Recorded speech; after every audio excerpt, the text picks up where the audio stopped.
नमस्कार दोस्तों, Mahadev law classes में आपका स्वागत है। आज हम बात करेंगे हिंदू लॉ के एक विशेष टॉपिक के बारे में जिसका नाम है evolution of personal laws in India, यानी कि भारत में व्यक्तिगत कानूनों का विकास। ये जो टॉपिक है ये LLB फर्स्ट सेमेस्टर के हिंदू विधि के पुस्तक में दिया हुआ है और यूनिट फर्स्ट का ही ये टॉपिक है और इस पे एक बड़ा क्वेश्चन बनता है कि भारत में व्यक्तिगत कानूनों का विकास कैसे हुआ। तो आइए हम विस्तार से समझते हैं। सबसे पहले जानते हैं कि ये पर्सनल लॉज होते क्या हैं, इसका अर्थ क्या होता है। तो पर्सनल लॉज वे कानून हैं जो व्यक्ति के जीवन के निजी पहलुओं को नियंत्रित करते हैं, यानी कि शादी, तलाक, डिवोर्स, ठीक है, गोद लेना, और उसके बाद में आता है संपत्ति का बंटवारा। ये जो उदाहरण मैंने दिए हैं ये पर्सनल लॉज के अंतर्गत आते हैं। उदाहरण के लिए मैं आपको बताता हूँ, अगर कोई हिंदू व्यक्ति मर जाता है तो उसकी संपत्ति का बंटवारा कैसे होगा, वो होगा हिंदू सक्सेशन एक्ट के तहत। लेकिन अगर वह मुस्लिम होता, हिंदू व्यक्ति की जगह अगर वह मुस्लिम व्यक्ति होता तो उसकी संपत्ति का बंटवारा मुस्लिम पर्सनल लॉज यानी कि शरीयत एक्ट 1937 के अंतर्गत होता। तो ये पर्सनल लॉज के कारण ही उनका बंटवारा होता है। ये एक पर्सनल कानून है, यानी कि व्यक्तिगत कानून है, जो जिसके अंदर अपने मैरिज यानी कि शादी कैसे होगी, उसके क्या नियम होते हैं, किस प्रकार से की जाती है, वो हिंदू लॉ के अंदर दिया हुआ है। तलाक की विधि क्या होगी, तलाक कैसे होंगे, गोद लेना, एडॉप्शन कैसे होगा, अगर किसी को गोद लेना है तो वो कैसे होगा, ये सब पर्सनल लॉज के अंतर्गत आते हैं। उसके बाद में इसका जो विकास है वो कैसे हुआ, तो प्राचीन काल से ही यानी एशियन पीरियड से ही इनका विकास होता आ रहा है। जैसे हिंदुओं के लिए कानून का आधार है वो क्या है, धर्मशास्त्र है। मतलब हिंदुओं के लिए जो धर्मशास्त्र है उसको आधार मानकर ही इनका विकास किया जा रहा है। जैसे कि मनुस्मृति है और याज्ञवल्क्य है, ये जो स्मृति है इसके अंतर्गत इनका विकास होता आ रहा है हिंदुओं विधि का। इसमें समाज के लिए आचार संहिताएं लिखी हुई है और मुसलमानों के लिए कुरान और हदीस ही इसके मुख्य स्रोत हैं। ठीक है, इसके बाद में उदाहरण के लिए हम आपको बताते हैं कि मनुस्मृति में विवाह को एक पवित्र संस्कार बनाया गया, इसलिए प्राचीन समय में हिंदू विवाह को अविनाशी बंधन माना जाता है। वही इस्लाम में निकाह को एक करार यानी कॉन्ट्रैक्ट माना जाता है। यानी कि इसका मतलब ये हुआ कि जो मनुस्मृति है उसके अंदर भी ये व्यक्तिगत कानून का अंश पाया जाता है, उसके अंदर भी उपबंध दिए हुए हैं। तो ये एक व्यक्तिगत विधि का सोर्स है यानी कि स्रोत है। उसके बाद में जानते हैं मध्यकाल के अंदर पर्सनल लॉ का कैसे विकास हुआ। तो मध्यकाल के अंदर मुस्लिम शासन आने के बाद मुसलमानों पर शरिया लागू हुई थी, ठीक बात।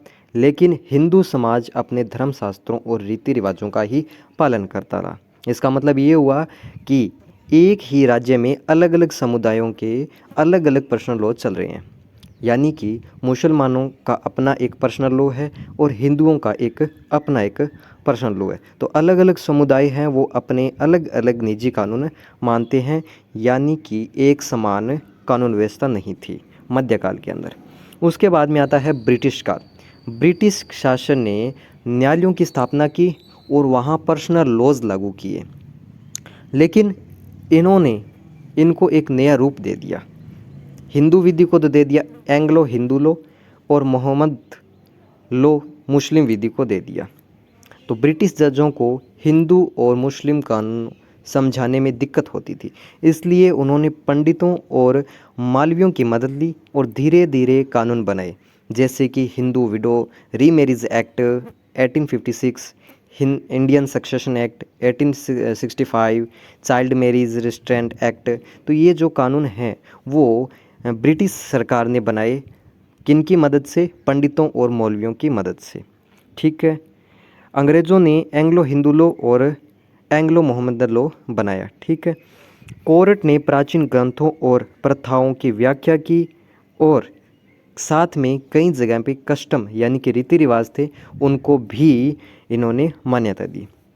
उदाहरण के लिए 1856 का हिंदू विडो रीमैरिज एक्ट, इसके अंदर क्या है, बहुत बड़ा सुधार था। मतलब इसमें पहले जो हिंदू विधवा थी उसको दोबारा शादी करने का अधिकार नहीं था, लेकिन 1856 के बाद में जब ये एक्ट बना तो उसको दोबारा शादी करने का अधिकार मिल गया, किसको? हिंदू विधवा स्त्री को। तो ये इस पर्सनल लॉ का फ़ायदा हुआ। उसके बाद में स्वतंत्रता के बाद में इसका विकास कैसे हुआ वो हम जानते हैं। तो भारत के संविधान ने हमें समानता दी है, इक्वलिटी दी है, राइट टू इक्वलिटी, सबको समानता का अधिकार है, और न्याय का अधिकार दिया है, राइट टू जस्टिस। इसलिए अलग अलग धर्मों के पर्सनल लॉज को नया नया रूप दे दिया। ठीक बात, मतलब कि स्वतंत्रता के बाद में जो अलग अलग धर्म थे उनको उनके लिए अलग अलग कानून बना दिए गए, जैसे कि Hindu marriage act, Hindu succession act, Muslim personal law यानी कि शरीयत एक्ट, इसको जारी रखा गया, इसके अंदर कोई चेंज नहीं हुआ।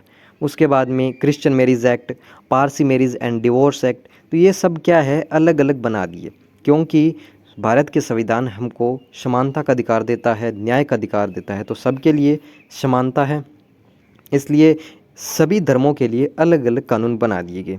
जैसे कि 1955 में, स्वतंत्रता के बाद में 1955 में हिंदू मैरिज एक्ट ने विवाह को एक कानूनी संस्था मान लिया। अब तलाक की व्यवस्था भी इसमें शामिल हो गई, जो पहले प्राचीन हिंदू कानून के अंदर नहीं थी।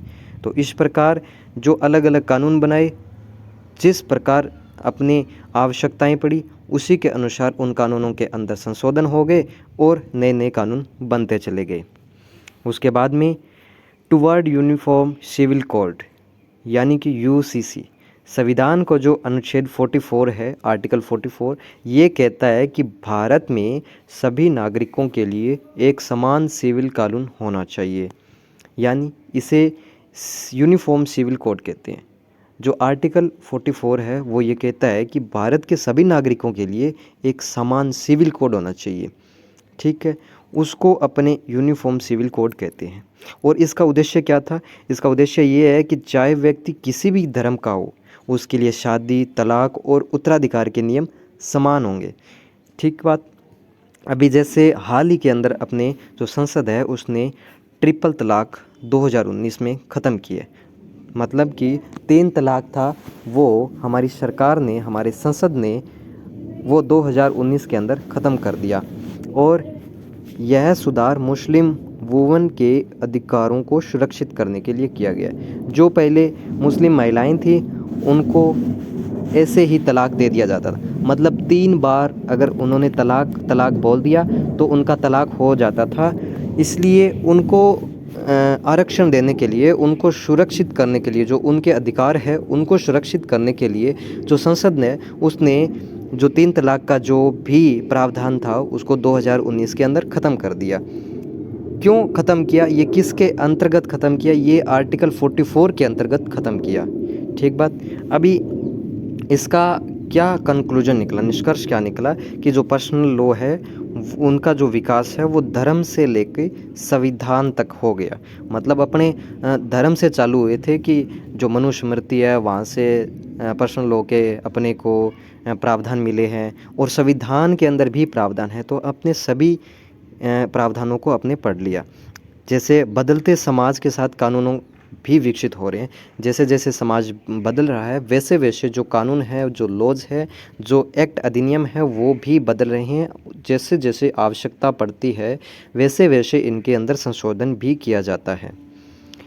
तो दोस्तों, पर्सनल लॉज का जो विकास है वो एक बहुत लंबी यात्रा रही है। धीरे धीरे धर्म ग्रंथों और प्रथाओं से लेकर संविधान और आधुनिक कानूनों तक ये बदलाव समाज की ज़रूरत और समय की मांग के अनुसार ही हुए हैं। भविष्य में यूनिफॉर्म सिविल कोड लेकर भारत एक और बड़ा कदम उठा सकता है। जो फ्यूचर के अंदर यूसीसी को लेकर भारत एक और बड़ा कदम उठा सकता है, एक और बड़ा संशोधन कर सकता है। उम्मीद करता हूँ कि आपको ये टॉपिक अब अच्छे से समझ आया होगा, और अगर ये वीडियो आपको अच्छा लगा है तो महादेव लॉ क्लासेस को सब्सक्राइब करें और इस वीडियो को लाइक करें। धन्यवाद।